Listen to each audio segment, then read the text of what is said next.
네, 안녕하세요. 예. 객관식 강의 진행하도록 하겠습니다. 오늘부터 해가지고 16회인데, 이 연휴가 많아가지고, 금방 끝날 것 같아요. 그러니까, 이번 주에 한번 하고, 다음 주 토일, 월 이렇게 돼 있고, 그 다음에 그 다음 주에 또 토일, 월 이렇게 돼 있어가지고, 연달아 3일씩 해버려가지고, 금방 끝나고, 10월 15일날 끝나네요. 10월 15일 끝나면 다다음 주 종강, 다다음 주에 종강하게 해야 되니까 금방 마무리가 되고 바로 대받쳐서 민소 객관식 주관식 강의가 이렇게 진행되게 될 테니까 일정 확인하고 객관식 책이 이게 지금 한 400페이지 되나요? 1400페이지 정도, 그 정도, 되는데, 다 풀어드리기는 힘들고, 대표적인 중요한 것들 중심으로 해서 최근 문제들 중심으로 해서 수업 시간에 풀고 일정은 똑같이 다음 주 무조건 시험 봅니다. 무조건 다음 주 오시면 시험 보는데 주간식으로 시험을 볼 테니까 객관식은 그냥 혼자 푸시고 그리고 혼자 대비하시고 일단 빨리 주간식 써보는 게 중요하니까 계속 시험 보는 걸로 진행할 테니까 똑같이 진행하고 객관식처럼 좀 짧은 문제를 많이 써보는 걸로 할게요. 짧은 문제를 풀 답안 크게 많이 쓰는 것보단 짧은 문제를 많이 풀어보는 걸로 하는데 만만치 않을 겁니다. 짧은 문제도 생각하는 시간이 많아가지고 푸는데 시간이 연습을 좀 많이 해보시는 게 필요하게 되고 그리고 지금 시간이 지금부터 따지면은 실제 시간이 공부할 수 있는 시간이 많지는 않거든요. 준비할 수 있는 시간 자체가 넉넉한 시간은 아니게 되니까 그러니까 제발 좀 부탁하는데 시험 공부를 좀 했으면 좋겠어. 자꾸 토론하려고 자꾸 저한테 질문하는 사람이 있던데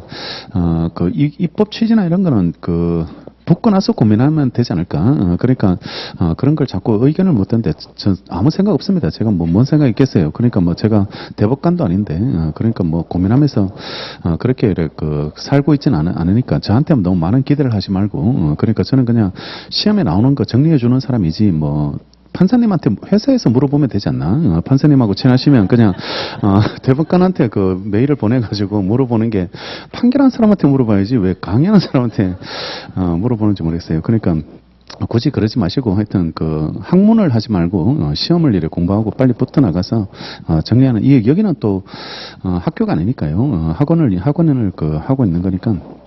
그렇게 보고 특히 강사 나부랭이한테 물어봤자 큰 답을 얻지 못한다라는 걸 그걸 잘 이해하시고 그냥 어떤 게 시험에 나오는지 이런 것들만 알려드릴 테니까 그런 것들만 대비해서 정리하는 게 필요하고 다른 과목 제가 걱정해 줄 때가 아니에요. 제 과목 걱정하기도 바빠가지고 그래가지고 제 과목 처리하기도 바쁜 그런 상황이니까 관점에서 풀어보고 법무사 시험이 일정이 조정돼가지고 11월 한 두째 주인가 그럴 거야. 아마 10일인가 11일 그 주에 법무사 2차 시험이 보게 되는데 거기 뭐 나오는지 잘 봐야 돼요. 2차가 뭘 다루는지를 잘 보시고 최근 판례를 어떤 걸 내는지를 좀 잘 보셔야 됩니다. 지금 형법에도 왜 지금 최근 판례 명의신탁은 횡령죄가 부정돼 버려가지고 좀 쉽지 않을 것 같아요. 그거는 명의신탁 자체가 수탁자의 횡령죄를 처분하는 게 하나도 없는 그런 문제가 되니까 오히려 명의신탁은 민법으로 올 가능성이 되게 많고 명의신탁 자체가 횡령죄가 성립하지 않을 때 왜 불법행위로 인한 손해배상 책임은 인정된다는 판례가 있게 되니까 그런 거를 오히려 물어보지 않을까. 명의신탁 내놓고 손해배상 물을 수 있는지 이렇게 해서 누가 또 손해를 입었는지 이런 것들이 또 기हाँ명의신탁이냐 중과생략형 명의신탁이냐 또 기हाँ명의신탁은 판례까지 나왔더라고요. 매도인이 선일 때와 악일 때 이렇게 나뉘어가지고 손해 입는 사람이 달라지니까 그러니까 그런 것들도 누가 과연 손해를 입게 되는지 이런 것들이 차이점을 묻는 그런 문제도 되고 매도인이 악일 때도 손해배상 책임 자체를 누가 청구할 수 있게 되는지 매도인은 어차피 매매 대금을 다 받은 상태고 또 등기를 이렇게 이전한 상태니까 삼작 안에서 그때 이제 누가 손해배상을 이래 물을 수 있는지 이런 것들이 최근에 판례가 이래 맹신탁 판례가 중요한 게 나오니까 오히려 민법으로 올 가능성이 많이 있지 않을까라고 이래 생각되고 민사소송법도 지금 법원행시나 법무사 쪽에서 이래 출제되고 있는 것들이 최근 판례를 많이 물어요. 그러니까 이 시험은 100% 민사소송법은 직전연도 판례를 꼭 내주더라고. 4개 이래 되게 되니까 최근 판례를 좀 많이 다루고 있는 그런 경향이 있다니까. 특히 추심과 관련해서 최근 판례들이 꽤 중요한 것들이 많이 나와 있으니까 추심 소송과 관련해서 중요한 판례들, 최근 직전연도 판례들 이런 것들이 법무사 쪽에 반영이 됐는지를 꼭 확인해야 될 것 같아. 그게 이제 어떤 것들이 이제 출제되고 있는지 그런 것들을 이렇게 꼭 정리해서 대비하는 게 필요하지 않을까. 항소와 관련해서 상소 불가분원칙 관련해서 우리 객관식에서 많이 출제되는 왜 2심은 됐지만 심판 대상이 되지 않았는 그거 선고시 확정돼 버리는 그와 관련돼서 대법원 판례가 이렇게 최근에 또 중요한 게 나와 있으니까 그런 것들은 되게 유력하지 않을까 싶은데 그게 이제 이 시험에 반영이 될지 아니면 법무사 쪽에 반영될지 이런 것들을 한번 이래 잘 대비해서 이래 보고 관건은 민법입니다. 그러니까 계속해는 해도 이래 불안한 게 민법이고 내년에 1월달에 대상자 돼가지고 이제 시험 준비할 때 제일 발목 잡히는 게 민법이에요. 민법이 되는데 이게 분량이 너무너무 많다 보니까 민법이 특히 민법 주관식 같은 거 이런 것들은 상당히 부담이 굉장히 부담이 돼야 되고 객관식은 그나마 해볼 만한다 그런데 실전 가서 풀고 오면 제일 많이 틀려와요. 20문제 중에서 한 4개씩 이래 틀려오더라고. 문제를 그렇게 틀리게 되니까 여기서 연습할 때는 그래 많이 안 틀리는데 또 실전에 들어가 보면 민법 객관식 같은 거 이런 것들은 또 생각보다 많이 틀리는 그런 문제가 되니까 아마 평균적으로 합격생들 보니까 3개 이상은 틀리는 것 같아요. 3개 정도. 3개 정도는 이래 틀리고 민법을 1개 틀린 사람을 거의 못 본 고득점으로 붙은 사람도 객관식을 대개 90점 이상 받아도 민법에서 한 3개 틀려버리고 그러니까 객관식을 고득점 하시는 분들도 다른 걸 다 만점 맞더라고. 민소법, 그다음에 집행법, 등기법, 공탁 같은 거 이런 거 다 만점 맞아 버리더라고. 그게 90점이 되고 생각보다 민법은 막 3개, 4개 이래 틀려버리는 그런 사람들도 그렇게 틀리게 되니까 이게 객관식 대비가 이런 것들이 좀 생각보다는 좀 잘 하셔야 되는데 저번에 방법을 찾아본 제 개인적으로 이래 찾아본 바로는 객관식으로 주관식을 대비해야 됩니다. 무슨 말이냐면 우리 주관식 시험에 보면 문제 풀어보면 짧게 쓰는 문제들이 많이 나오는데 이게 딱 정해진 룰이 있는 게 아니에요. 그러니까 민소처럼 기출이 반복된다든지 아니면 최신 판례만 나온다든지 이렇게 조문 문제 쓰는 게 나온다든지 이렇게 룰이 있는 게 아니고 그냥 보이는 대로 보이는 대로 이렇게 출제해버리는 그런 문제가 되는데 그걸 주관식으로 이래 대비한다는 거는 정리해서 막 외운다는 거는 이거는 너무 많아요. 너무 많게 되니까 차라리 객관식을 많이 보고 객관식에서 이제 정리했던 판례를 가지고 이걸 그만큼만 여기 나오는 지문들 이 정도 수준으로만 주관식을 쓰면 그게 대비가 되지 않을까. 그러니까 객관식처럼 주관식이 나오니까 객관식 책으로 준비를 해야 되지 않을까. 그래서 객관식 판례를 많이 업데이트 해가지고 그때 시험을 가보면 객관식 대비도 되고 그게 결국 주관식 대비도 되는 거 아닐까. 어차피 주관식 답안지는 많이 쓰는 문제가 안 나오니까요. 많이 쓸 시간도 없고 이게 많이 써버리면 민소 쓸 시간이 없어요. 민법을 이래 많이 풀어버리면 많이 풀게 되면 민소 쓸 시간이 없게 되는데 이것도 나중에 한번 정리하게 되는데 요즘 민법 1문에 계산 문제를 꼭 넣더라고. 계산 문제를 넣어가지고 간단하게 계산할 수 있는 그런 문제를 민법 1번에 이래 넣게 이래야 되는데 그거 붙들고 있어 보니까 작년 같은 경우는 이자 계산하는 거 이런 거 냈고 올해는 또 간단한 계산 문제 이런 것들을 또 1번에 이래 넣어놨던데 이게 또 결국은 그거 풀고 있어가지고 풀만하니까 또 풀어버리면 작년에 이자 제한법은 굉장히 복잡했거든. 그거는 좀 계산을 좀 많이 해야 되는데 올해는 계산이 간단했는데 근데 결국은 그거 푸느라고 시간 다 뺏겨버린다고. 시간이 이래 다 까버리면 그러면 민소에 영향을 주게 됩니다. 민소가 오히려 점수를 잘 주는 과목인데 그쪽을 잘 쓰면 점수를 잘 받을 수 있는 과목 과목이 되는데 엉뚱하게 민법에서 그 계산하느라고 시간 다 가버리니까 그러니까 조금 더 전략적으로 좀 가는 게 어떨까. 그러니까 1번에 만약에 그 계산 문제가 나오면 건너뛰는 게 맞지 않을까. 그러니까 그 계산 문제를 풀고 있지 말고 그걸 건너뛰고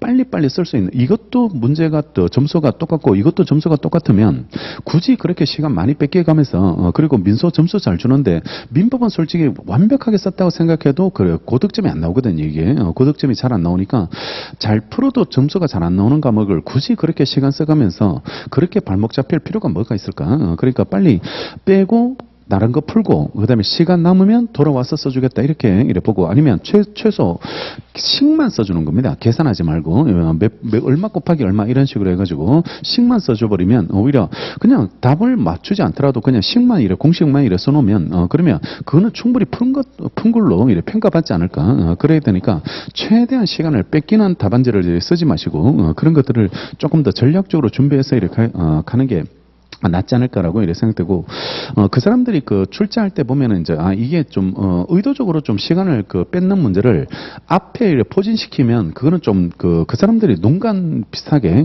그러니까 이런 식으로 난이도를 조정하고 있거나라는 걸 그런 거를 괜히 거기에 놀아날 필요가 없는데요. 근데 괜히 그 아마추어처럼 거기서 막 헤매고 있고 막 그게 또 해결되면 다행인데 또 해결 못 해가지고 못 빠져나오는 그런 문제가 이렇게 발생할 수 있으니까 그래 전략을 잡지 말고 그런 경우의 수를 이래 잘 생각하고 민소 잘 써야지 점수가 잘 나옵니다. 주관식이 이래 점수 잘 나오고, 그래 주관식이 한 민소에서 9점은 받아줘야 될 것 같아. 9점은 받아줘야지 그래도 객관식 어느 정도 받으면 합격을 이래 노려볼 수 있게 되는데, 민소에서 점수를 9점 못 받으면 다른 거 받기가 쉽지 않습니다. 형법 형소 그거 잘 받아도 6점 넘지 못하더라고. 6점을 잘 넘지 못하고, 그러면 민법도 이게 그 점수가 되게 짝박하게 이래 나오게 되니까, 그러니까 뭐 5점, 6점이 수두룩한 그런 문제가 이래 되니까 실제 7점 넘기가 쉽지 않아요. 민법도 이래 실제 그러니까 결국은 주관식에서 점수 받을 때는 거기밖에 없어요. 거기밖에 없으니까. 그리고 민소 잘 받으면 13점까지 받습니다. 13점까지 15점에서 그 만점에 13점까지 막 주게 이래 되고, 실제 또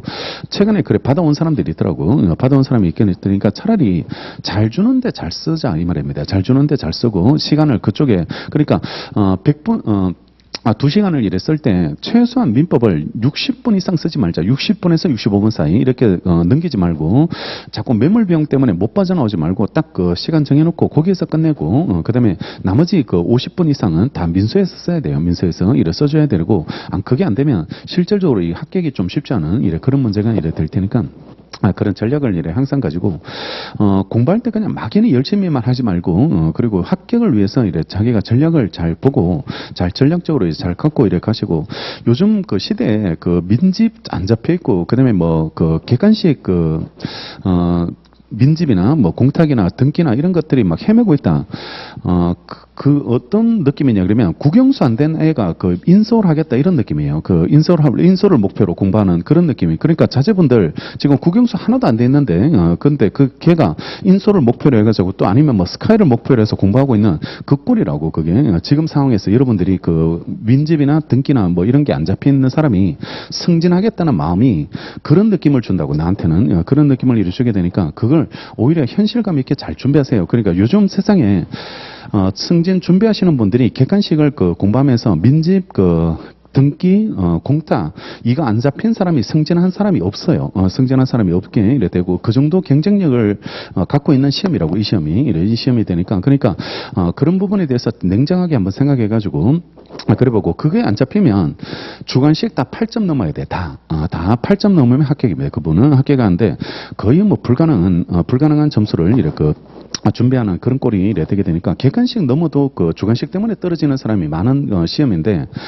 그게 쉽지 않은 그 문제가 이래 될 테니까 앞으로 전략을 잡을 때 이제 그런 거를 잘 전략 잡고 이번에 12월 달까지는 주관식에 대한 감을 끝내놔야 돼. 주관식에 대한 감을 이렇게 준비하자. 이렇게 민법 주관식 이렇게 준비, 민소 주관식 이렇게 준비, 형법 행소 주관식은 이렇게 준비하겠다. 이게 감이 끝내놓고 1월 달부터는 무조건 객관식, 무조건 객관식 위주로. 그래서 1월 달부터 4월 달까지는 100일 동안은 무조건 객관식을 한 5번 이상 보고 갈 수 있도록 책을, 그래야지 주관식을 쓸 수 있어요. 주관식을 쓸 수 있고 객관식을 안 틀리게 이래 되게 되는데 1월 달 넘어가서 어설프게 막 민법 주관식 불안하다고 해서 막 그때 강의 듣고 책 사보고 이러면 위험합니다. 쉽지 않습니다. 그분은 쉽지 않게 되니까 딱 그 이번에 주관식은 오늘부터 해가지고 12월 달까지 주관식에 대해서 감은 끝내놔야 돼요. 자기 그 쓰는 거 분량, 그다음에 시간, 그다음에 그 어느 정도 쓸 수 있는지 이런 것들, 볼펜 어떤 거 쓰는지, 또 문제를 뭐부터 풀지 이런 것까지 다 끝내놓으세요. 이번에 이래 다 끝내놓고 그다음에 주관식은 이렇게만 준비하자라고 생각해놓고 그다음에 그 객관식으로 그 주관식 걸 대비할 수 있는 그런 공부를 해야 되니까 판례를 계속 업데이트 해놔야 돼요. 그래야지 주관식을 쓸 수 있습니다. 쓸 수 있게 되니까 그러니까 1월 달부터는 무조건 객관식으로 그렇게 이래 대비될 수 있도록 그래 전략을 잡아서 이래 정리하시고 기회도 얼마 안 남았습니다. 지금 우리가 시험 볼 수 있는 시간도 얼마 안 되고 몇 번 그 기회도 남지 않았고 또 대상자 들어갈지 말지도 지금 이래 그 애매한 시점에서 우연히 이제 그 기회를 이래 잡았으면 그거 날이면 날마다 오는 기회도 아니니까 이게 그 바로 끝내볼 수 있도록 이번에 한 번에 이래 내년에 한 번에 바로 기회 왔으면 바로 끝내가지고 시험을 이래 틀고 나갈 수 있도록 그렇게 이래 그 정리하시고 그런 마음으로 이래 그 목표 잡아가지고 이래 그런 마음으로 이래 정리하시는 게 제일 전략이 맞지 않을까라고 생각되고 뭐 특별성진 하는데 막 그 말이 많더만요. 말이 많고 막 그 괜히 스트레스 받으면서 그 교대 앞에 그 곱창집에서 술 마시지 말고 그러니까 이번에 그냥 그 더럽고 치사하게 뭐 그렇게 생각하지 말고 그냥 시험으로 통과해 바로 붙어버리면 그러면 곱창 사면 돼. 그냥 우리가 합격 특으로 이래 사면 이래 될 테니까 그런 전략으로 이렇게 갈 수 있도록 그래 보시겠습니다. 강의 순서는 그 채권부터 하고 채권, 물권, 그다음에 그 민총 가족까지 이래 다 풀어드리는데 다시 말씀드리면 혼자 볼 수 있는 것들은 여기서 굳이 풀지 않겠습니다. 그러니까 좀 이렇게 많이 건너뛰더라도 중요한 거 중심으로 해서 이렇게 풀 테니까 그래 보고 포커스는 주관식에 맞추죠. 주관식에 맞추고 이걸 가지고 이 범위까지 주관식 문제를 무조건 다 써본다 이런 마음으로 그런 마음으로 이렇게 보고 기본적으로 한 10문제는 써본다. 10문제는 그 시험 시간 1시간밖에 안 줘요. 1시간밖에 안 주니까 그러니까 딱 10문제 정도는 한 풀어볼 수 있는 실전 훈련을 계속 해보자. 실전 훈련을 이렇게 계속 해볼 수 있도록 그렇게 준비하도록 하겠습니다. 자, 649페이지부터 채권 총칙.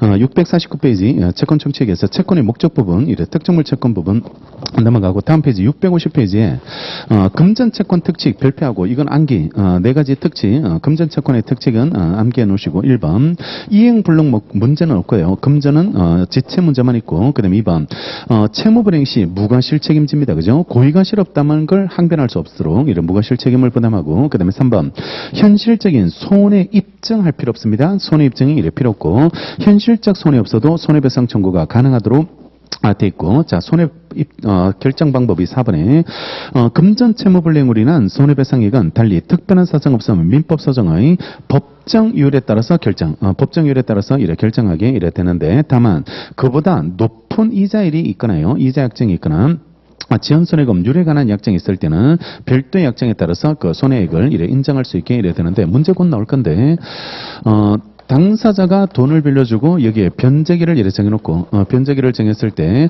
여기까지는 이자를 이래 받게 되고 여기 지연이자 지연손해 지연손해 지연배상을 이래 해줘야지 이래 되는데 지연손해 지연배상은 결정할 때 원칙이 법정이율에 따라서 법정이율에 따라서 5%, 연 5%, 이래 법정이율에 따라서 이래 결정하게 되고, 그 다음에 약정이율이 있으면 약정이율에 따라서 지원손해, 지원배상을 이래 결정하게 되는데, 이때 약정은 얘보다 높아야 됩니다. 얘보다 높아야지 되고, 약정이 법정보다 낮을 때는, 그때는 법정에 따라서 처리하시면 되고, 이거랑, 얘네들이 돈을 빌려주면서요, 변제기를 이래 정해놓고, 만약에, 변제기가 지나도록 그 배상을 하지 않을 걸 대비해서 지연손해금 률에 대해서도 지연손해금 률에 대해서도 미리 약정을 해둘 수 있습니다. 미리 약정을 해둘 수 있게 이래 되는데 이거는 앞으로 채무불이행이 일어날 걸 대비해서 약정을 해둔 거기 때문에 손해배상액의 예정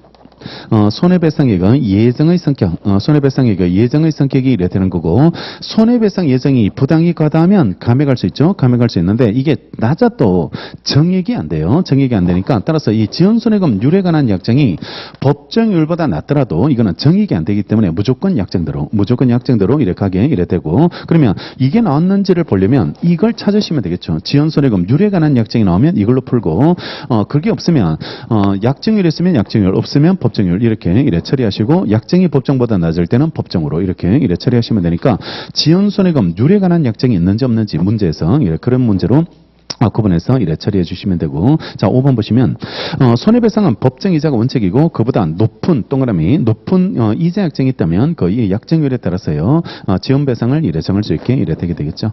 자 문제 풀어볼까요? 3번 문제 652페이지 3번 채권의 목적 중에 옳지 않은 거 1번 채권액이 외국 통으로 정해진 금전 채권이 외화 채권을 채무자가 우리나라 통으로 변제할 때요 그 환산 시기는 이행기간이고 현실 이행한 때입니다. 그죠? 현실 이행시로 보게 되고 즉 현실 이행시 외국한 시세에 따라서요 환산은 우리나라 통으로 변제를 해줘야 되고 이와 같은 법리는 외화 채권자가요 경매 절차를 통해서 변제받는 경우에도 동일하게 적용되는 것으로 평가하시고 자 이거 다시 말씀드리지만 이 책은 푸는 책이 아니에요. 이 책은 그러니까 무슨 말이냐면 답을 찾아내는 책이 아니고 이거는 정리책입니다. 정리책이다. 그러니까 무슨 어떻게 봐야 되냐 그러면 지문별로 보세요. 지문별로 보고 지문이 중요한 게 나오면 별표도 하고 그다음에 밑줄도 하고 그러니까 현금펜도 칠하시고 그 반복되는 지문 나오면 다 지우고 100% 이래 아는 거 나오면 지워버리고 그러니까 문제로 살려놓고 문제로 지우고 이러지 말고 지문별로 다 따로따로 판례책처럼요. 판례책처럼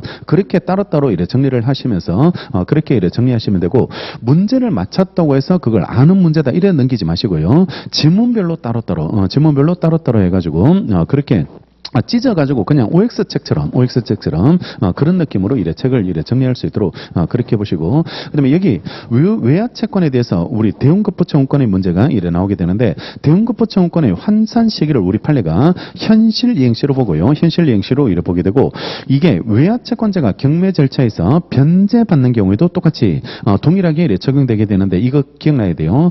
경매 절차에서 현실 이행시를 언제로 보는지 그 부분이 기억나야 되는데 오른쪽 페이지 첫째 줄 끝에 배당기일 당시 고기 밑줄 하셔야 됩니다. 배당기일 당시 이 단어가 기억날 수 있도록 경매 절차에서 현실 행시는 배당기일입니다. 배당기일 당시가 되게 되니까 배당기일 당시 고기도 밑줄을 해두시기 바랍니다. 그러면 왼쪽에 2번 제한 종료 채권에서 급부 목적물의 특징은요 원칙적으로 채무자가 이행에 필요한 행위를 완료하거나요 채권자의 동의를 얻어서 이행할 물건을 지정했을 때 그 물건이 채권의 목적물로 되게 됩니다. 종료 채권의 특정 방법입니다. 종료 채권의 특정 방법이 둘 중 하나가 있어야 되는데 이행에 필요한 행위를 완료한다든지 아니면 채권자 동의권을 부여받았어요. 지정권 행사하는 거죠. 지정권 행사했을 때 그때 특정이 되게 되는데 당사자 사이의 지정권 부여와 지정 방법에 관한 합의가 없고요. 합의가 있으면 합의가 최우선입니다. 합의가 최우선인데 근데 채무자가 이행에 필요한 행위를 완료하지 않거나 지정권자로 된 채무자가 이행할 물건을 지정하지 않았을 때는 채권의 기한이 도래하고 나서 채권자가 상당 기간을 정하여 지정권이 있는 채무자한테 그 지정을 최고하여도 채무자에게 이행할 물건을 지정하지 않으면 지정권이 채권자에게 이전된다는 것이 그 판례입장이 되게 되는데 우리 민법에 선택권을 갖고 있는 사람이 선택권을 행사하지 않으면 상대방은 최고할 수 있고 최고 기간 내에 선택권을 행사하지 않으면 이한테 이전된다는 이 조문이 있습니다. 이 조문이 있는데 근데 종료 채권에서 지정권을 갖고 있는 채권자가 채무자가 지정권을 갖고 있게 되는데 지정권을 갖고 있는 채무자가 지정권을 행사하지 않을 때 여기에 대해서는 조문이 없거든요. 조문이 없는데 지금 보셨는 것처럼 우리 판례가 이걸 유추 적용해 줍니다. 유추 적용해서 상대방이 이한테 지정권을 최고했는데도 불구하고 지정권을 행사하지 않으면 이 지정권은 이한테 채권자에게 이전되는 것으로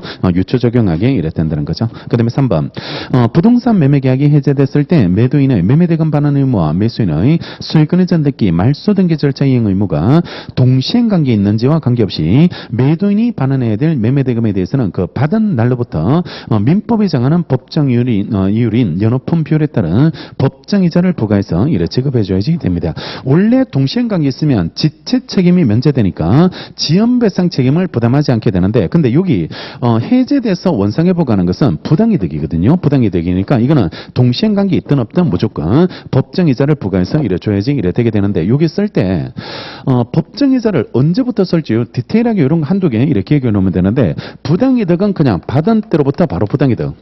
받은 날로부터 부당이득이 이래 발생하게 되고, 받자마자 그거는 원인을 잃어버리면 그때부터 부당이득이 되거든요. 부당이득이 되는데 지체는 다음 날입니다. 다음 날. 왜냐 그러면 지체 책임 자체는 그날까지 이행하면 되거든요. 그날까지 이래 변적이 10월 1일에 정해져 있으면 그날까지 주면 되기 때문에 그날까지는 그 불법 행위가 채무불이행 책임이 이래 성립하지 않고 다음 날부터 지체가 발생하게 되니까 지체로 인한 손해배상 책임은 다음 날부터 이래 쓰시면 돼요. 그러니까 막힐 때 쓸 때 이래 보면 그런 것까지 쫙 주저할 수 있게 이래 되게 되는데 부당이득 문제와 손해배상 책임 문제 이런 것들이 표현을 이렇게 조금 더 구분해 놓고 정리를 해주시면 이래 되겠죠. 그 다음에 4번 채권액이 외국 등으로 지정된 금전 채권의 위하 채권을 이래 채권자가 대응급부의 권리를 행사하여 우리나라 통화로 환산하여 청구할 때 법원이 채무자한테 그 이행을 명함에 있어서는요 채무자가 현실로 이행할 때 가장 가까운 사실심 변론 종결 당시 외국환 시세를 우리나라 통화로 환산한 기준으로 삼아야지 이래 되게 됩니다. 자, 대응급부권을 채권자도 가질 수 있다. 채권자도 이렇게 가지고 대응급부 청구할 수 있도록 되어 있는데 이걸 소송으로 청구했을 때 대응급부 청구권을 이래 소송을 외화 채권자가 원화로 이래 이행을 구하는 대응급부 청구권을 행사했을 때 그러면 현실 이행시를 기준으로 환산을 해줘야 되는데 소송에서 그러면 현실 이행시를 언제로 봐야 될지가 문제되는데 우리 지금 판례가 사실심 변론종결시 사실심 변론종결시 이때를 기준으로 해서 환산하게 이래 되게 되는데 근데 이게 1심 끝나고 나서 2심 끝날 때요. 2심 끝날 때 여기 변론종결할 때와 여기 변론종결할 때 환율이 또 달라지거든. 환율이 이래 달라지게 이래 되게 되니까 그러면 1심 변론종결할 때를 기준으로 해서 환산해서 판결을 내렸을 거 아닙니까? 판결이 나왔을 건데 그러면 항소심 변론종결할 때 또 환산해서 그 환산해 보면 금액이 또 바뀌거든. 지금처럼 왜 환율이 계속 올라가는 이런 시점에서는 금액이 바뀌니까 그러면 1심 판결보다 이게 또 불리해지거든요. 불리해지게 이래 된 더 주라고 이래 판결해 버리게 되니까 그러면 1심 판결보다 더 불리하게 판결하면 불이익 변경 금지 원칙에 저촉되는 거 아닐까? 이런 문제가 이래 발생할 수 있는데 이거는 속신 구조로 보기 때문에 연속성을 갖기 때문에 여기를 기준으로 해서 판결하더라도 그거는 불이익 변경 금지 원칙에 반하지 않는다는 게 판례 입장이 되는 거죠. 그래서 옆에 그 같은 제1심 이행 판결에 대해서 채무자만 항소했을 때 항소심이 속심이거든. 속심이기 때문에 채무자가 항소 이유로 삼거나 심리 과정에서 내세운 주장이 이유 없다 하더라도 법원으로서는 항소심 변론 종결 당시 외국환 시세를 기준으로 채권액을 다시 환산해서 본 후 불이익 변경 금지 원칙에 반하지 않으면 아시겠죠? 이게 제한을 위반하지 않으면 채무자 항소를 일부 인용해 주라는 겁니다. 일부 인용을 이래 해주라는 게 판례 입장이 이래 되는 거죠. 그다음에 5번 수임인이 위임 사무 처리함에 있어서 받은 물건으로 위임인한테 인도한 목적물은 그것이 대체물이라면 수임인과 위임인 사이에 있어서도 종류물과 같은 법적 효과에 따라서 반환해야 된다. 아니에요. 위임을 받은 수임인으로서는 받은 물건을 그대로 줘야 되는 거지. 이게 대체물이라고 해서 자기가 일단 쓰고 동종, 동질, 동령으로 반환하는 그런 문제가 되면 안 되겠죠. 그러니까 받은 물건 그대로 줘야 돼요. 따라서 이거는 특정물 반환으로 봐야 됩니다. 위임 관계에서는 특정물 반환의 문제가 발생하게 된다는 게 판례 입장이 이래 되게 되겠죠. 자, 그다음에 넘어가셔서 이자채권 3번 문제 볼게요. 금전채무불이행 이자채권 옳은 거 골라라고 되어 있는데 갑은 금전채무불이행의 손해배상액의 약정률이 법정률보다 낮을 때 법정률에 따라서 지원손해금을 정하라고 이래 되어 있습니다. 자, 다시 말씀드리지만 지원손해금률에 관한 약정이 없으면 이거는 이쪽으로 푸는 겁니다. 이쪽으로 이래 풀게 되는데 그때 약정이 있으면 약정에 따라서 지원손해를 결정하고 약정이 있더라도 이게 법정보다 낮을 때는 이걸 채무자를 더 우대할 필요가 없어. 왜냐하면 이거 없어도 법정 받거든요. 없어도 이래 채권자는 법정 받는데 있다고 해서 이걸 더 낮게 인정하는 거는 그거는 좀 부당하기 때문에 그러니까 약정이 법정보다 낮을 때는 무조건 법정입니다. 이거는 법정에 따라서 이래 처리되고 여기는 지연손해금률에 관한 약정을 해버리면 이거는 손해배상 예정이기 때문에 올리면 안 돼요. 정액이 안 되기 때문에 이거는 법정보다 낮더라도 무조건 약정대로 처리를 해줘야지 되니까 지연손해금률에 관한 약정을 했다 안 했다 이렇게 구분하면 돼. 그래서 지연손해금률에 관한 약정이 나오면 이쪽으로 그런 말 없으면 여기 가번처럼 이래 나오면 이 왼쪽 그림으로 이래 풀어가서 이래 정리하시면 되고, 그 다음에 4번. 채권자 각과 채무자 을 사이 금전 채권에 관해서 이자를 매달 받기로 했는데 1월이 경과하여 이자를 받을 수 없는 시점이 되고 나서요.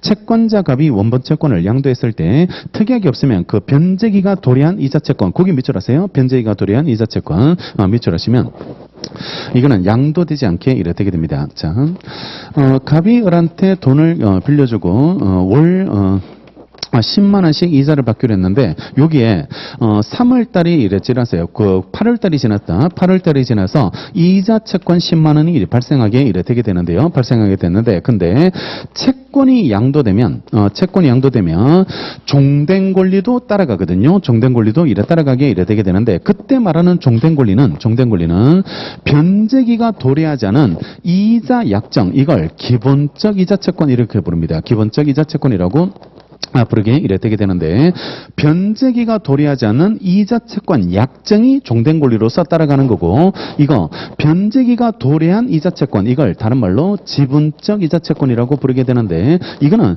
별개의 채권으로 봐야 되거든. 별개의 채권으로 봐야 되니까 이거는 기본적 채권이 양도된다 할지라도, 원금 채권이 양도된다 할지라도 얘는 따라가면 안 됩니다. 별도의 채권이기 때문에, 별개의 채권이기 때문에 얘는 따라가는 그 종된 권리에 들어가지 않는다. 그래서 종된 권리가 따라간다는 것은 이자 약정이 따라간다는 거지, 변제기가 도래한 이자 채권, 즉 다른 말로 바꾸면 지분적 이자 채권은 따라가지는 않습니다. 따라가지는 않게 이래 되고, 이런 법리는 엄청 많이 나오는데 지상권에서 지료 지급을 2년 이상 연차하면 그때는 소멸 청구할 수 있죠. 지상권 소멸 청구가 이래 가능하게 되는데 그때 토지 소유자 전후에 걸쳐서 지료가 2년 연체됐을 때 그때는 소멸 청구 못해. 왜냐 그러면 이게 연체된 거는 따라가는 게 아니거든요. 연체된 거는 따라가는 게 아니고, 그러면 양수인이 소유자가 되고 나서 2년을 연체해줘야지 소멸 청구할 수 있는 거지. 종전 소유자한테 1년치, 새로운 소유자한테 1년치, 이거는 승계되는 게 아니거든요. 승계되는 게 아니니까 이거는 아직 2년치가 안 돼요. 2년치가 되지 않기 때문에 그런 것들은 소멸 청구 못한다는 게 이래 팔립니다. 같은 구조로 이해할 수 있는 것들이 계속 반복해서 나오게 될 테니까 그런 느낌으로 이래 정리하시면 되겠죠. 뭐 이기 차임 연체 똑같고 이기 차임 연체 이런 것들도 다 동일하게 판례가 이래 나오게 될 겁니다. 그 다음에 답은 갑이 을에 대해서 갖고 있는 금전 채권에 대해서 가나요. 갑의 채권자 병에 의해서 갑류가 돼 있을 때요. 을은 갑에 대해서 이행기에 채무를 이행하지 않더라도 갑류, 지급금지 효과에 따라서 지체 책임을 부담하지 않는다. 이것도 많이 나왔는데 갑류되더라도 지체를 면하지는 못해요. 지체를 면하지 못하고 확정견보 채무는 바로 다음 날부터 바로 지체가 된다는 게 이래 판례입장입니다. 갑류가 되면 지급이 금지됐지 채무가 소멸되지는 않습니다. 그죠? 채무가 소멸되지 않고, 그러면 채무가 소멸되면 지체에서 벗어날 수 있는데, 그러면 이 갑류됐을 때 제3채무자가 지체에서 벗어날 수 있는 방법이 공탁하면 됩니다. 공탁하면 그때는 지체에서 벗어날 수 있도록 돼 있죠. 그 다음에 4번. 정지조건부 기한이익 상실 타격이 있을 때 특별한 사정 없으면 그 타격에 사정한 기한이익 상실 사유가 발생했다 하더라도 채권자 이행 청구가 없으면 채무자는 지체 책임을 지지 않는다고 이렇게 돼 있는데요. 자, 기한이익 상실 특약 종류가 종류가 이래 두 가지 있는데, 첫 번째가 정지조건부 기한이익 상실 특약이 있고, 정지조건부로 기한이익 상실 특약을 정할 수 있고, 두 번째가 형성권적 기한이익 상실 특약, 형성권적 기한이익 상실 특약으로 이래 정할 수 있게 이래 되는데, 일단 차이점은 얘는 사유 생기면 바로 기한이익을 잃게 되는 거고, 얘는 사유 생겼다고 해서 바로 기한이익을 잃는 게 아니고 최고와 같은 의사표시까지 있어야 돼요. 의사표시까지 있어야지 기한이익을 상실케 이래 되게 되는 거. 그래서 의사표시가 필요하다는 게 형성권적 기한이익 상실 특약이고, 여기는 의사표시 필요 없고 의사표시 필요 없게 되고, 그 다음에 기한이익 상실 특약은 채권자를 위한 제도거든. 채권자를 위한 제도이기 때문에 둘 중 하나가 애매할 때 채권자한테 유리한 걸로 추정이 돼야 되는데, 채권자가 유리한 거는 이게 유리해진다. 왜냐 그러면 선택할 수 있도록 해주는 게 유리하거든. 유리하게 되니까 형성권적 기한이익 상실 특약으로 이래 추정이 이래 되게 되고, 일단 구별을 먼저 하고요. 구별을 먼저 하고 차이점을 먼저 보고, 이거는 의사표시 필요 없다는 거.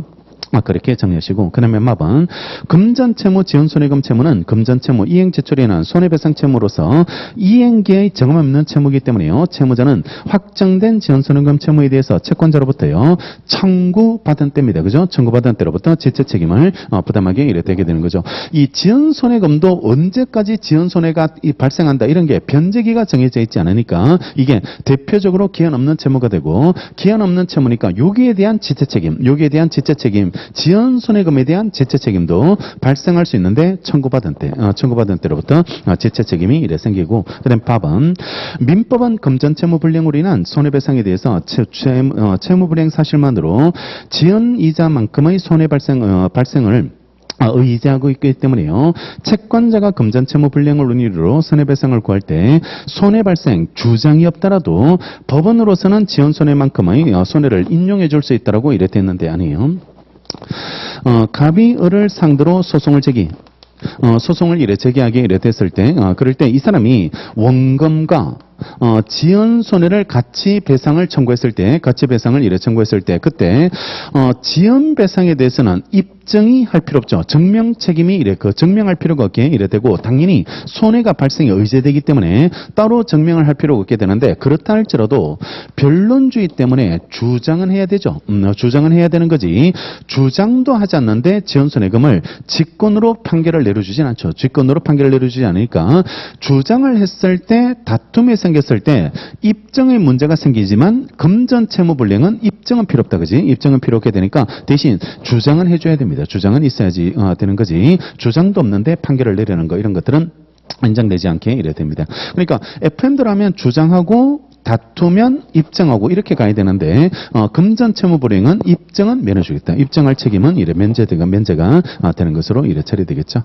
자, 이걸 풀어보겠습니다. 5번 문제 가보세요. 5번 문제가 보면, 갑은 을에게요 2017년 1월 1일 1억 원을 변제기를 2017년 12월 30일로 이래 정하여 대여를 하게 됐고, 이자를 월 1%로 정한 경우, 월 1%니까 연 12%입니다. 12% 정한 경우와 연 3%로 정한 경우, 그러니까 하나는 약정이 법정보다 높은 거고 하나는 법정보다 낮은 거예요. 연 3% 이래 정했을 때, 각각 2018년 12월 31일 현재 위소비대차의 기획에 의해서 갑의 을에 대한 채권 청약을 아래 보기에 나눠서 올바르게 찾아라라고 이래 돼 있는데, 법무사 2차 기출문제가 보면 이게 나와 있어요. 이 부분이 나와 있고, 지연이자 계산을 하는 기출문제가 이래 출제가 이래 되게 되고, 이 부분이 이래 출제되게 되는데, 지금 여기서 포인트는 이걸 주관식처럼 써야 돼요. 주관식처럼 쓰셔야 되는데, 지금 여기서 지금 그 쟁점이 2017년 1월 1일입니다. 2017년 1월 1일.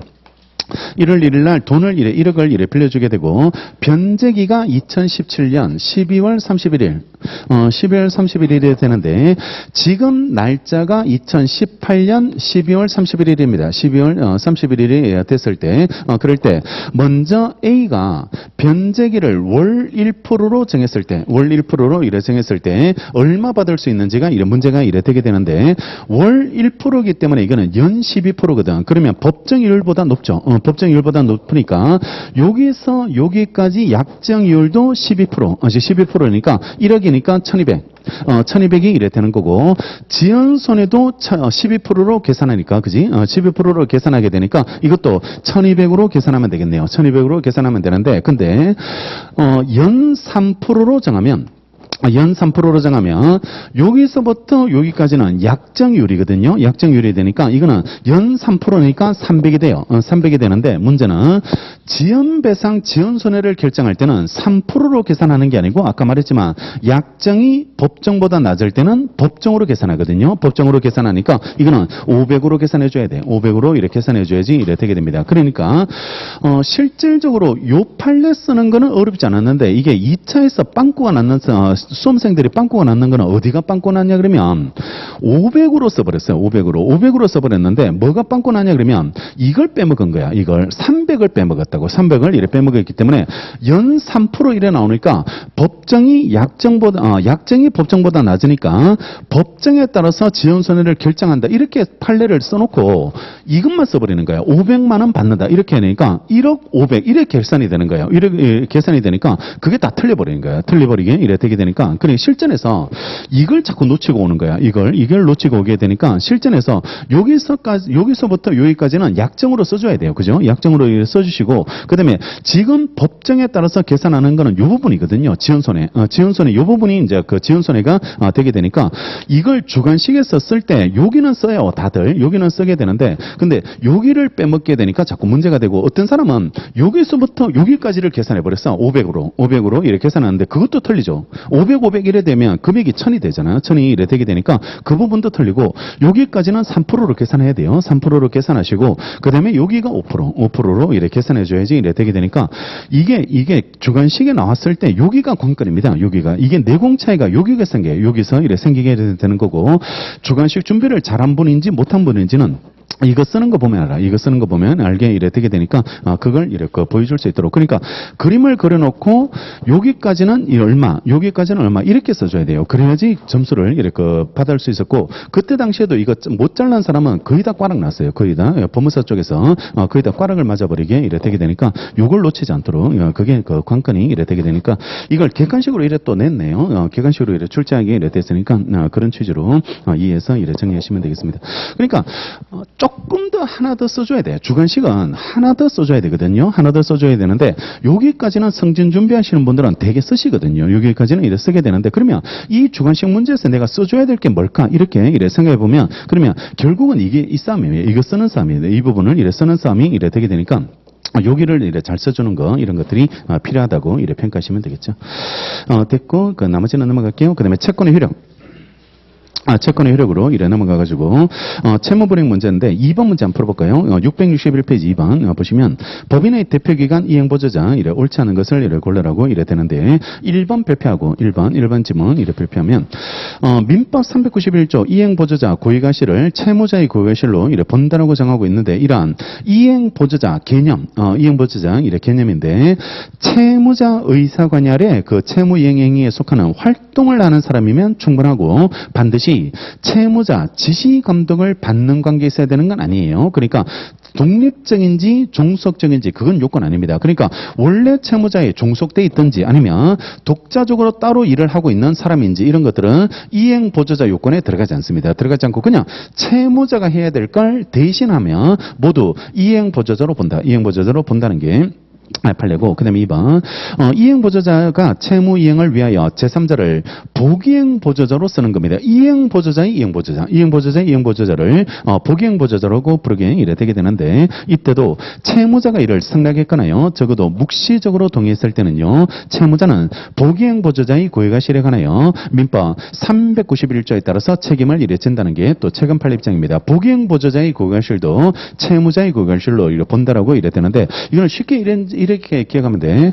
우리가 민총에서 복대리가 나오는데 복대리가 누구의 대리인가가 떠올리면 본인의 대리인이거든. 효과가 본인에게 기속되니까 이것도 복이행보조자의 고의가실도 채무자의 고의가실로 이래 보게 되죠. 그 다음에 3번 법인이 대표기관을 통해서 법률행위를 했을 때 그 법률행위 효과는 대표자 개인이 아니라 본인인 법인에 기속되지만 채무불이행으로 인한 손해배상 책임은 본인인 법인과 함께 대표기관 개인도 책임의 이래 귀속 주체가 되는 것이 원칙이라고 이래 되어 있는데 자 이게 많이 착각하게 돼요. 많이 착각하게 되는데 A 법인의 대표 기관이 은행에 갔어요. 은행에 가서 돈을 대출받았는데요. 대출받았는데 돈을 못 갚습니다. 그러면 얘는 채무불이행 책임을 물어야 되죠. 채무불이행 책임을 물어야지 되는데 누구한테 물어야 될까? 채무불이행 책임을 이래 누구한테 물어야 될지 문제되는데 대리와 대표는 행위자와 효과받는 사람이 구분됩니다. 행위자와 효과받는 사람이 구분되는 게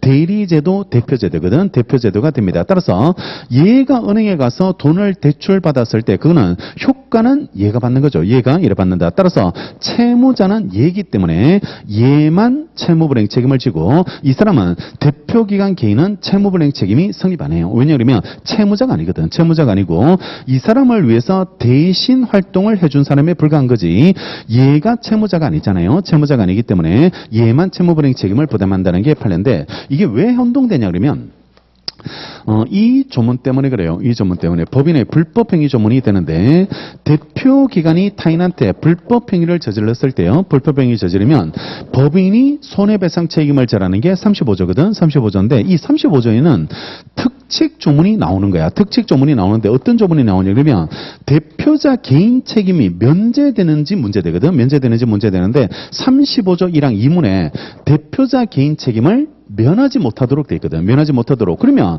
이게 당연히 책임질 것 같으면 왜 그 문장이 들어갔을까 이 말입니다. 왜 35조가 대표자 개인 책임을 면하지 못한다는 걸 왜 굳이 조문에 넣었을까? 그거는 원래 책임 안 지거든. 이 사람은 대표기관이기 때문에 책임지지 않는데 여기에는 책임지는 것을 인정하겠다는 것. 대표자 책임을 면하지 못하도록 규정하겠다. 이런 취지로서 조문이 들어온 거라고. 따라서 35조 1항 2문 자체가 괜히 들어가는 게 아니고 원래는 부담하지 않는 사람이지만 이거는 이때는 불법행위일 때는 책임을 같이 져야 된다. 그래서 얘네들을 부진적 연대체무로 보거든요. 부진적 연대체무로 처리하게 이랬다니까 이게 예외라고요. 예외라고 되고 원래는 행위는 대표기관이지만 효과는 본인이 받는 제도입니다. 대리와 본인 이래 처리되니까 그런 구조니까 여기는 채무불이행 책임은 법인만 지는 거고 대표기관은 채무불이행 책임을 부담하지 않는다.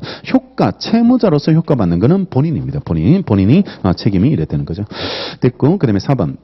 법인의 대표기관이 법인과 사이에 계약을 체결한 거래 상대방인 제3자에 대해서 자인으로서 민법 750조에 의한 불법행위 책임을 진다고 보려면 그 대표기관 행위가 법인의 내부 행위를 벗어나서 제3자에 대한 관계에서요 사회상규에 반하는 위법행위라고 인정될 수 있는 정도에 이르러야지 이래 되게 된다는 겁니다. 이게 35조 책임이 적용되려면 이 사람 개인의 불법행위가 요건을 충족해야 돼. 그래서 고의가실, 위법행위, 손해발생 이런 것들을 다 충족해야 됩니다. 충족해야지 얘가 개인적인 불법행위 책임을 성립할 수 있게 이래 된다는 거죠. 넘어가셔서 662페이지 채무불이행 책임 논점 이래 들어가서 먼저 이행지체 논점이 이래 들어가게 이래 되는데요. 이거는 좀 기본적으로 좀 외워주셔야 돼요. 이행지체와 관련돼서 암기사항을 좀 해줘야 되는데 자 먼저 지금부터 지체되는 시점을 이래 정리하게 되는데 조문 표현에는 뭐뭐한 때로 돼 있다. 그지? 뭐뭐한 때로. 그래서 확정기한은 기한 도래한 때 이래 불확정기한은 안 때 기한 없는 채무는 청구받은 때 이래 돼 있는데 실질적으로 따지면 10월 1일이 변적이면 지체 책임은 아까 말했지만 다음 날부터거든요. 다음 날부터 발생하게 되니까 다음 날부터 이래 지체 책임을 이래 발생하게 되는데 자 시험 문제 풀 때 뭐만 때로부터 이래 나오면 이거는 조문 표현이니까 맞는 거예요. 조문 표현이니까 맞는데 날로 나오면 어떤 날로부터 지체 책임이 성립한다 이렇게 나오면 반드시 이 글자가 있어야 됩니다. 다음 날부터 있어야 되고 이래 붙으면 틀려요. 도래한 날, 알게 된 날, 청구받은 날 이래 나오면 다 틀린 겁니다. 그거는 이래 틀린 게 이래 되니까 법원행시가 거기까지 구분해서 출제하고 있으니까 때로 나오면 그거는 조문 표현이니까 맞는 걸로 푸시고요. 맞는 걸로 푸시고 날로 나왔을 때는 반드시 이 말이 있어야지 맞는 겁니다. 다음 날이 있어야지 맞게 이래 되게 되니까 이렇게 기억하시고 지금은 지체하고 있습니다. 지체하고 있고 아까 부당이득은 무조건 받은 날로부터 지체 책임이 이래 성립하게 되니까 부당이득이 되니까 부당이득은 받은 날 그때부터 바로 부당이득이 되는 거고 채무불이행은 다음 날 채무불이행은 다음 날인데 조문 표현은 때로 돼 있더라. 조문 표현은 때로 돼 있으니까 그걸 구분해서 정리하고 그 다음에요. 소멸시효는 권리행사 가능시로부터 진행하죠. 권리행사 가능시부터 진행하니까 권리행사 가능 시점으로부터 진행하는 소멸시효 기산점과 지체 책임의 성립 여부 채무불이행 책임 기산점이 같을 수가 없겠죠. 그죠? 같을 수가 없으니까 소멸시효 기산점하고 혼동하지 않도록 이렇게 구분해서 정리해 주게 이래 되겠죠. 자 1번 확정기한분 원칙인데요. 채무이행의 확정기한이 있을 때 채무자는 기한이 도래한 때, 이게 조문 표현이에요. 도래한 때로부터 지체 책임이 있다고 이래 돼 있고, 채권자의 청구 없이도 당연히 이행기 지남으로써요. 이행 지체가 이랬다는 것으로 이래 처리되고, 이번에 아까 나왔던 판례 필피해놓고, 확정기한부 채권의 가압류는 제3채무자에 대해서 채무자에게 지급하는 것을 금지하는 데 그칠 뿐이고, 채무 그 자체를 면하게 하는 것은 아니고요. 가압류가 있다 해도 그 채권의 이행기가 도래하면 제3채무자는 지체 책임을 면할 수 없습니다. 공탁까지 해야 됩니다. 공탁까지 해야 되고, 가압류만으로 지체가 면제되지는 않는다는 거. 예외 별표, 이건 꼭 외우시고, 확정기한일 때 기한 도래만으로 지체가 안 되는 거, 지체가 되지 않는 거, 예외 3가지 이렇게 되는데, 첫 번째, 지시채권, 무기명채권 같은 정권적 채권이죠. 그죠? 정권적 채권은 그때는 확정기한이 도래하고 플러스 기한 도래 플러스 소진이 정서를 제시해야 됩니다. 정서를 이래 제시하고, 그 다음에 이행 청구했는데, 이행 청구한 때로부터 이행을 못하면 지체가 이래 되게 돼요. 그래서 기한 도래 플러스 정서 제시가 들어가야 돼. 정서 제시가 들어가고, 그 다음에 이행 청구했는데, 그때 지체가 되고, 2번 추심 채무 기타 이행을 하는데 먼저 채권자 협력을 필요로 하는 채무일 때는요, 채권자의 추심행위 기타 협력행위가 없으면 지체가 되지 않죠. 지체가 이래 되지 않습니다. 추심은 채권자가 채무자 주소에 와서 받아가는 거, 그게 추심행위 이래 되기 때문에 채권자가 오지 않으면 지체 안 돼. 채권자가 오지 않으면 지체가 될 수 없게 이래 되는 거고, 그 다음에 3번 쌍무계약에 따른 채무행위에서는 당사자 간에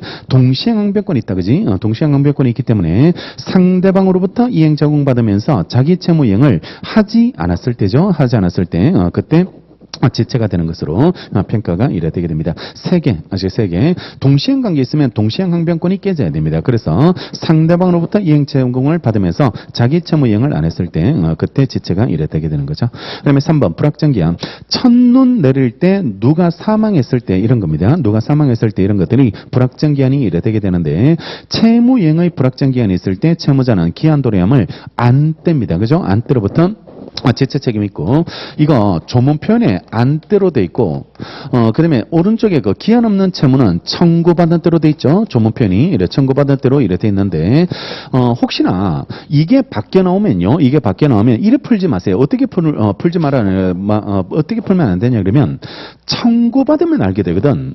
청구받으면 모르고 있다가 청구받으면 알게 되니까 결국 같은 느낌으로 이래 생각해버리게 되는데, 이거 바뀌면 조문 표현이 바뀐 거예요. 조문 표현이 바뀌니까 때로 돼 있을 때는 조문 표현이 바뀌어서 출제된 거니까 그거는 오답으로 풀어야 됩니다. 실질로 풀면 안 돼. 실질로 풀면 안 되고, 날로 나오면 그때는 바뀌더라도 이거는 동일한 말로 이래 풀어도 되는데, 조문 표현은 그대로 조문 표현대로 풀어야 되고, 법무사 시험에 이거 2번 나왔고 이거 둘 다 이의제기했는데 안 받아줘요. 그러니까 법조문이 바뀌면 무조건 틀린 겁니다. 틀린 게 이래 되니까 실질로 풀지 마시고, 실질로 풀지 말고, 이거는 그러니까 불확정기한은, 그러니까 시험은 시험으로 풀으라고, 시험은 시험으로 푸시는 게, 불확정기한은 안 때, 기한 없는 채무는 청구받은 때, 이렇게 구분해서 이래 외우시고, 그 다음에요, 불확정기한부 채무 첫눈 내리면 내가 뭘 할게, 뭘 사줄게, 이렇게 채권이 성립됐을 때 소멸시효는 주관적으로 따지지 않는다. 주관적으로 따지지 않고 객관적으로 기한이 도래한 때입니다. 객관적으로, 실질적으로 첫눈이 왔을 때부터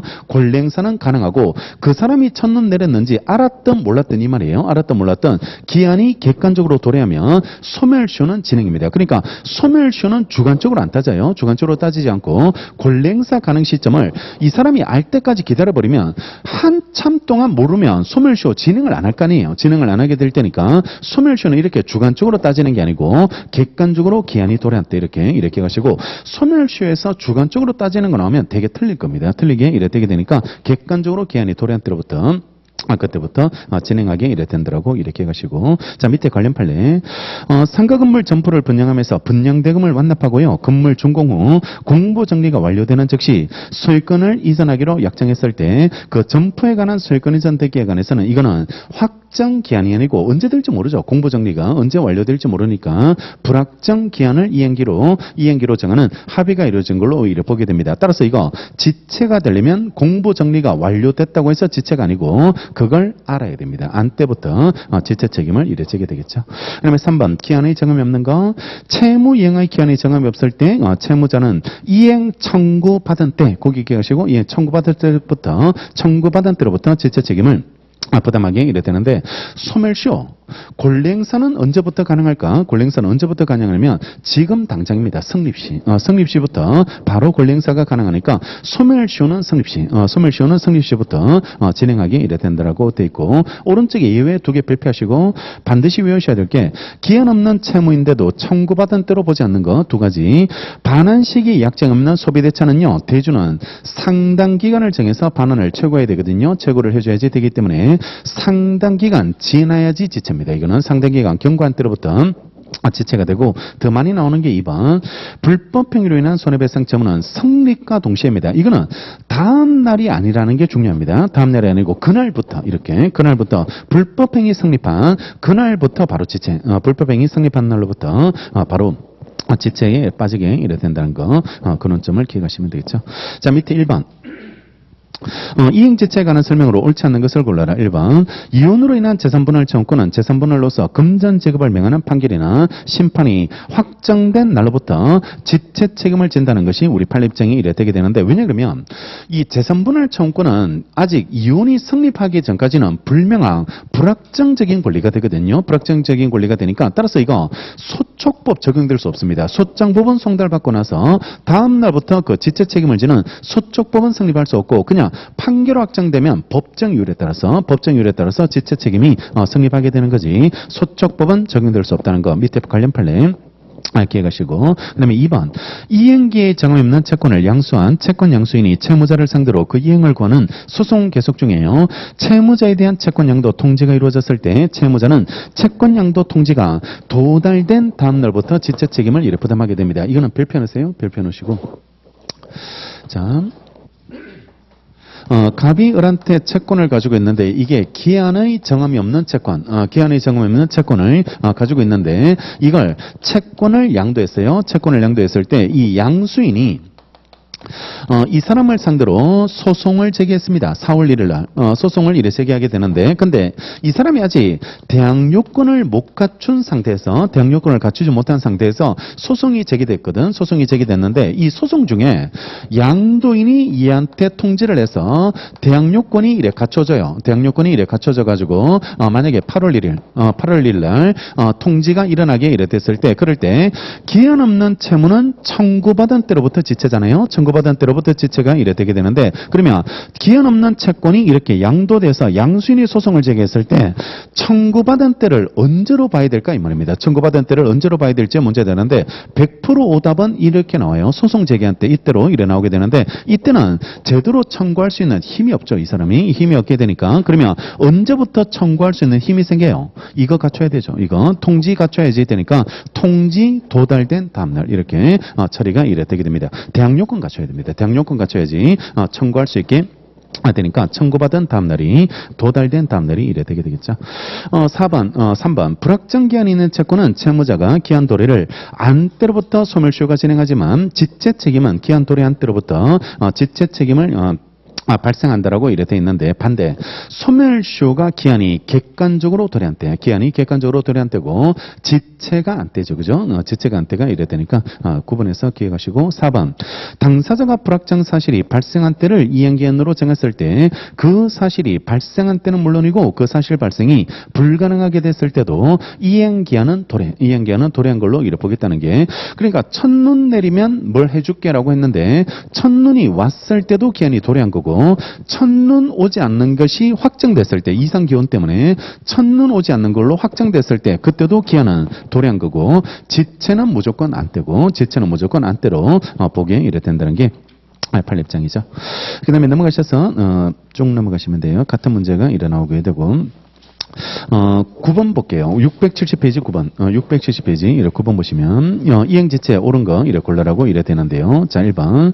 1번은 별표 놓고 매도인이 매수인으로부터 중도금을 지급받아서 원매도인을 점 찍으세요. 원매도인한테 매매 잔대금을 이래 지급하지 않고서는 토지 소유권 이전 등기 서류를 갖추어 매수인한테 제공하기 어려운 특별한 사정이 있었고 매수인도 그러한 사정을 알고 매매 계약을 체결했을 때요. 매수인 중도금 지급 의무는 당초 계약상 잔금 지급의 기일을 도래했다 하더라도 매도인의 소유권 이전 등기 제공 서류와 동시행 관계에 있다고 이래 볼 수 없다는 것이 이래 판례입장이 되게 됩니다. 판례 두 개를 구별해야 돼요. 판례 두 개를 이렇게 구별해야 되는데 우리가 곧 동시행항변권 이렇게 정리하게 될 건데 선행 의무를 부담하는 채무자라 할지라도 그러니까 계약을 체결하고 중도금을 줘야 되는데 중도금 지급 채무는 매수인이 선행해야 됩니다. 선행해야 되는데 선행 의무를 부담하는 채무자라 할지라도 상대방 채무 변제기가 도래하면 이때부터는 동시행관계로 바뀌죠. 이때부터는 동시행관계로 바뀌니까 중도금 지급에 대한 지체 책임은 잔금 지급일까지만 부담하고 잔금 지급일 이후부터는 동시행관계니까 지체가 안 됩니다. 그죠? 지체가 이래 되지 않게 되는데 여기에 대한 예외 판례로요. 여기에 대한 예외 판례로 갑하고 을하고 매매 계약을 체결해서 이 사람이 중도금을 주면 얘가 원매도인한테 잔금을 치르게 돼 있고 잔금을 치르고 그 다음에 등기를 넘겨받아 가지고 얘한테 잔금 받으면서 등기 주는 구조로 돼 있습니다. 그런데 이 사람이 중도금을 선행해서 얘가 잔금을 치러줘야 되는데 얘가 중도금을 주지 않아 가지고 잔금을 못 치르고 있을 때 이것처럼 동시행관계로 묶어버리면 이거 영원히 이행이 안 돼요. 이행이 이래 될 수 없는 이래 그런 구조가 이래 되기 때문에 얘가 그걸 알고 매매계약을 체결했을 때는 이거는 중도금 지급 채무를 지체하고 있을 때 잔금 지급기일이 도가했다 할지라도 이거는 동시행관계로 묶으면 안 되고 무조건 얘가 먼저 줘야 됩니다. 선행해줘야지 된다는 게 판례고 원매도인 판례다 이렇게 가자. 원매도인 판례로 기억하시고 원매도인이 나오면 이거는 동시행관계로 바뀌지 않는다라고 이렇게 기억하시고 나머지는 이 그림으로 풀고 우리 아시는 그림이잖아요. 이 그림으로 이렇게 풀면 되니까 이걸로 이렇게 정리하고 원매도인 사례가 예외다라고 그렇게 이래 정리하시면 됩니다. 밑에 해설을 보겠습니다. 1번 해설 이래 보시면 매도인이 매수인으로부터 중도금을 지급받아 원매도인한테요 매매 잔대금을 이래 지급하지 않고 이 판례를 내려면 원매도인 단어 숨기면 문제가 안 됩니다. 문제가 안 되니까 1차든 2차든 원매도인 사례다 이렇게 그 출제가 이래 될 수밖에 없을 거고 매매 잔대금을 지급하지 않고서는 토지 소유권 이전 등기 서류를 갖추어 매수인한테 제공하기 어려운 특별한 사정이 있었고 매수인도 그런 사정을 알고 매매 계약을 체결했을 때 매도인의 소유권 이전 등기 절차 서류 제공 의무는 매수인의 중도금 지급이 선행되었을 때요 매수인의 잔대금 지급과 동시에 이를 이행하기로 약정한 것이라 할 것이므로 매수인의 중도금 지급 의무는 당초 계약상 잔금 지급기일을 도가했다 해도 매도인의 소유권 이전 등기 서류의 제공과 동시행 관계 있다고 볼 수 없다는 겁니다. 이거 잔금 지급기일을 지났다고 해서 동양 관계로 바뀌지 않습니다. 무조건 계속 먼저 줘야 되는 것으로 처리가 이래 돼야 되겠죠. 그럼 위에 2번 토지거래 허가를 전제로 매매계약의 경우 허가가 있기 전이라도 매도인의 소유권 이전 등기 소유서류 이행 제공을 했다면 매수인은 계약 내용에 따른 대금 지급 의무를 이래 부담하기 때문에 매수인이 그 의무를 이행하지 않았을 때 매도인은 계약을 해지할 수 있다라고 이래 됐는데 절대로 안 돼. 토지거래 허가 지역은 허가 받기까지는 유동적 무효 상태거든요. 유동적 무효 상태입니다. 따라서 서로 채권 채무가 없죠. 서로 채권 채무가 없으니까 얘가 대금을 줬다든지 뭐 서류를 줬다고 해서 지체가 될 수 없습니다. 지체가 될 수 없고 따라서 이 채무 불이행을 위로한 해제 이런 말은 나올 수 없게 된다는 거 나올 수 없게 되고 여기서는 하나 의무가 하나 있어요. 하나 의무가 하나 있게 이래야 되는데 계약상 채권 채무는 없지만 협력 의무가 있죠. 협력 의무가 있게 이래 되고 그 다음에요.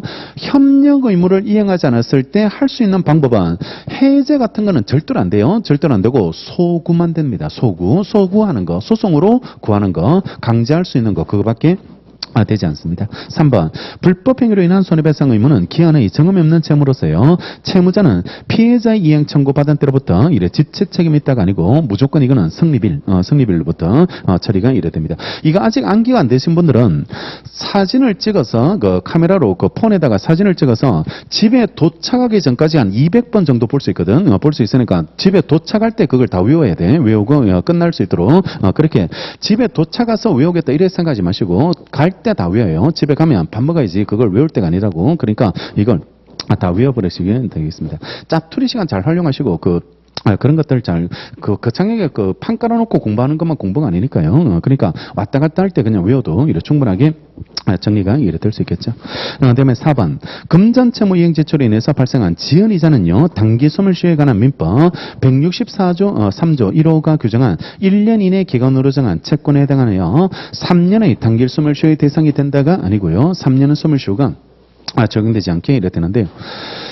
갑이 을한테 돈을 빌려주고 10월 1일을 변제기로 정했을 때 변제기까지 받는 이자 이거는 1년 이내 기간으로 정한 채권으로 봐가지고 3년의 소멸시효 3년의 소멸시효가 이래 적용되는데 약정률에 따라서 계산되는 이 지연손해도 3년의 소멸시효가가 문제되는데 지연손해의 법적 성격은 채무불이행입니다. 채무불이행으로 이래 봐야 되고 채무불이행이니까 본래 채권 소멸시효하고 똑같이 봐야 돼. 그래서 이거 10년의 소멸시효지 3년으로 계산되지는 않는다는 거. 그 다음에 5번 이행지체에 빠져서 원본과 지연이자를 지급할 의무 있는 금전 채무자가 원본과 지연이자를 합한 전액에 부족한 이행 적용을 하면서 이를 원본에 대한 변제로 지정했다면 그 지정한 변제 충당 법리에 따라서 채권자에 대해서 효력이 없어요. 그죠? 무효입니다. 무효. 비이원입니다. 지정할 때는 반드시 순서가 이자부터 충당해야 돼요. 이자부터 충당해야 되고 비용, 이자, 원본의 순서로 가야 되기 때문에 원본을 먼저 지정하겠다는 충당 지정 이거는 무효가 이래 되는 거죠. 오른쪽에 10번 채무 이행기 옳지 않은 거 1번 부당이득하는 의무는 이행기 안의 정함이 없는 채무입니다. 기한은 정함이 없는 채무이기 때문에 특별한 사정이 없는 한 그 채무자는 청구받은 때 두 개 빼놓고는 기한 없는 채무는 무조건 청구받은 때 이렇게 풀면 이래 되고 율본 반환 청구권 기한 정함이 없습니다. 유류분 반환 언제까지 해야 될지 이거 변제기가 따로 정함이 없으니까 그것도 지체 책임은 청구받은 때 이렇게 처리하시면 되고 그다음에 2번 임대인이 민법 628조에 따라서 장래에 대한 차임 정액을 청구했을 때 당사자 사이의 협의가 성립되지 않아서 법원이 결정해주는 차임과 관련하여 특별한 사정이 없는 한 정액된 차임에 대해서는 법원이 차임의 정액 결정했을 때가 이행기가 아니에요. 왜냐 그러면 이 차임 정감 청구권 성격 형성권입니다. 이거 형성권이 되는 거고 도달시입니다. 도달시의 효력이 권리가 이래 변동되는 거고 법원이 결정해 주는 거는 확인해 주는 거죠. 확인해 주는 것에 이래 불과하는 거지. 법원이 결정했을 때가 변제기가 도래하는 게 아니고 그냥 차임 정감 청구권은 형성권이니까요. 도달한 때 그냥 바로 이행기가 되는 것으로 처리되는 거죠.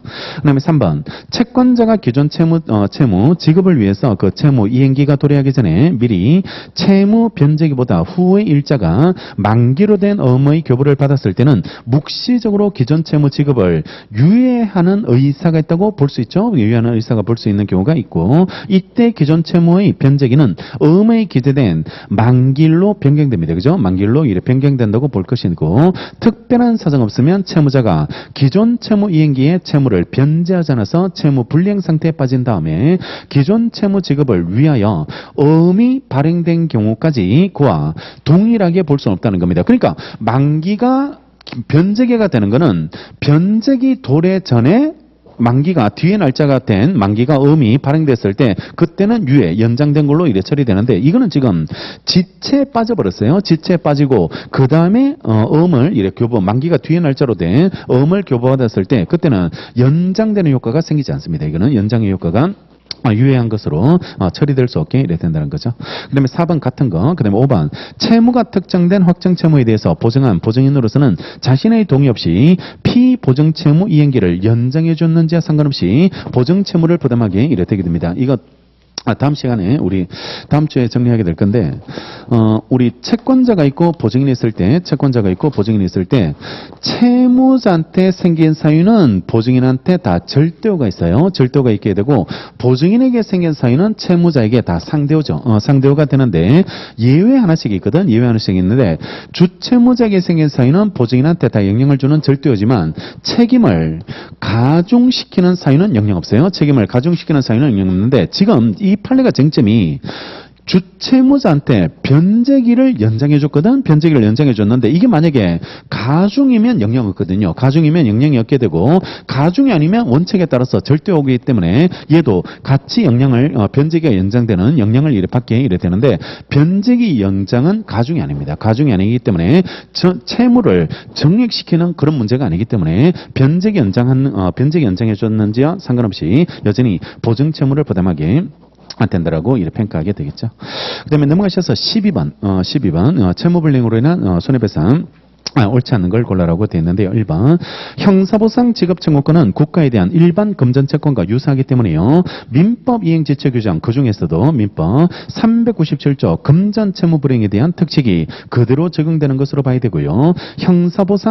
보상금 지급 청구권은 형사보상법이나 보상결정에서 이행기한을 정하고 있지 않으므로요. 국가는 미지급 형사보상금에 대하여 지급 청구일 다음 날부터 민법, 민사, 법정률로 계산한 지연손해금을 가산하여 지급해야 된다고 봄이 타당하다는 게 팔립니다. 이것도 일종의 기한 없는 채무로 봐서 청구받은 다음 날부터 지체 책임을 이래 되는 거죠. 2번. 채무자는 이행 지체 중에 생긴 손해를 배상해야지 되는 거고, 다만 채무자가 이행기에 이행하여도 손해를 면할 수 없다든지 채무자에게 과실이 없는 경우는 그렇지 않다라고 되어 있는데, 자, 이거 조문 한번 정리할게요. 조문 한번 정리하면 채무자가 지체 상태에 빠지면 변제기가 지나서 지체 상태에 빠지면요. 지체 상태에 빠지게 된다면 채무자의 책임을 가중시킵니다. 그러니까 원래 채무자는 선량 관리자의 주요 의무를 부담하잖아요. 선관 주요 의무를 부담하게 되는데 지체 상태에 빠지면 이 주요 의무가 높아져 가지고 무과실 책임을 져야 돼. 무과실 책임을 져서 과실 없어도 책임져야 됩니다. 과실 없어도 책임을 져야 되는데 여기에 대한 딱 하나 예외가 있거든요. 여기에 대한 딱 하나 예외가 어차피 이 날짜에 줘도 피할 수 없는 손해일 때, 피할 수 없는 손해라면 그때는 예외적으로 무과실 책임을 부담하지 않는 것으로 처리하게 되는데 위험 분배 사상이거든요. 위험 분배 사상. 그러니까 만약에 제가 이분한테 채권 한 권 선물하기로 했는데 주기로 채무를 부담했는데 제가 이행기에 이행 안 해서 우리 집이 침수가 돼버렸을 때 우리 집 침수가 돼버리면 그때는 만약에 제때 이행했더라면 이 침수는 피할 수 있거든. 피할 수 있기 때문에 천재지변으로 침수당했다 할더라도 이거는 책임지는 게 맞죠. 책임지는 게 맞는데 근데 이분도 우리 옆집에 살아. 같이 침수당해가지고 같이 침수당했다면 그러면 어차피 그 날짜에 줘도 침수는 피할 수 없거든요. 피할 수 없기 때문에 그때는 무과실 책임을 지지 않는 것으로 처리됩니다. 그래서 뒤에 과실 없는 경우는 그렇지 않다. 그게 틀렸습니다. 무과실 책임입니다. 이거는 무과실 책임으로 봐야 되기 때문에 무과실 책임을 되는 거죠.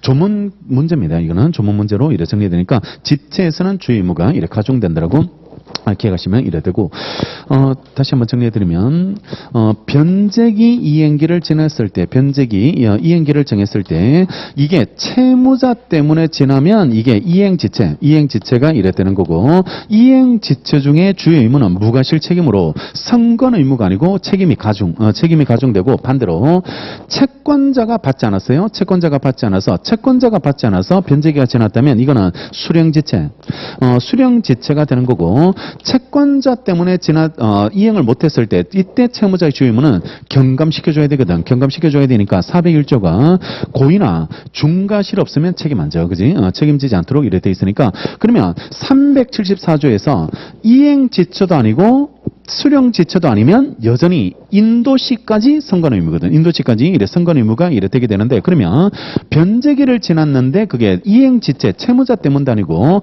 채권자 때문도 아닌 경우 이게 동시행관계 있을 때 그때만 374조에 따라서 인도시까지는 여전히 선건 의무를 부담하는 걸로 처리가 됩니다. 그래서 이행기 지났을 때 경우의 수는 딱 세 가지 경우의 수가 나오게 될 테니까 이 경우의 수에 따라서 처리해 주면 되겠죠. 그 다음에 3번 보증채무는 주채무는 별개의 채무이기 때문에 보증채무 자체의 이행제처리에는 지연손해금은 보증 한도에 관한 별도입니다. 이거 별도로 부담해야 되고 이때 그 보증채무 연체율에 관해서 특별한 약정이 있으면 그에 따르고요. 특별한 약정 없으면 거래행위의 성질에 따라서 상법이나 민법에서 정한 점제가에 대해 법정률입니다. 법정률에 따르는 것이지 주채무에 관해서 약정된 연체율이 당연히 여기에 적용되지 않는다는 게 팔립니다. 그러니까 주채무에 대해서는 연체율이 결정이 됐다 할지라도 이거는 보증한테는 적용 안 돼요. 보증한테는 적용 안 되고 보증에 대한 지연배상은 법정률로 하라는 겁니다. 법정률에 따라서 지연손해를 결정하라. 그 다음에 4번 계약 당사자 일방이 자신이 부담하는 계약상 채무를 이행하는 데 장애가 될 수 있는 사유를요, 계약을 체결할 당시에 알았거나 예견할 수 있었음에도 이를 상대방한테 고지하지 않았을 때는 비록 그 사유로 말미암아 후에 채무불이익이 되는 것 자체에 대하여는 그에게 이미 잘못이 없다 하더라도요, 상대방이 그 장애 사유를 인식하고 이에 관한 위험을 인수하여 계약을 체결했다거나 채무불이익이 상대방의 책임 있는 사유로 인한 것으로 평가되어야 하는 등의 특별한 사정 없으면 그 채무가 불이행한 것에 대해서 귀책 사유가 없다고 할 수 없다는 겁니다. 이걸 예견할 수 있는데도 상대방한테 고지하지 않는 거, 이런 것들은 이런 부분에 대해서는 귀책 사유가 없다고 이렇게 볼 수 없게 되는 거고. 5번, 채권의 감유가 있다라도 지체 책임 면할 수 없다는 거. 감유되더라도 지체는 이렇게 부담하게 되는 거죠. 자, 그러면 넘어가셔서 13번 문제. 어느 점이 이렇게 정리했는데 시간 좀 됐는데 10분 쉬었다가 13번부터 이렇게 정리하도록 하겠습니다.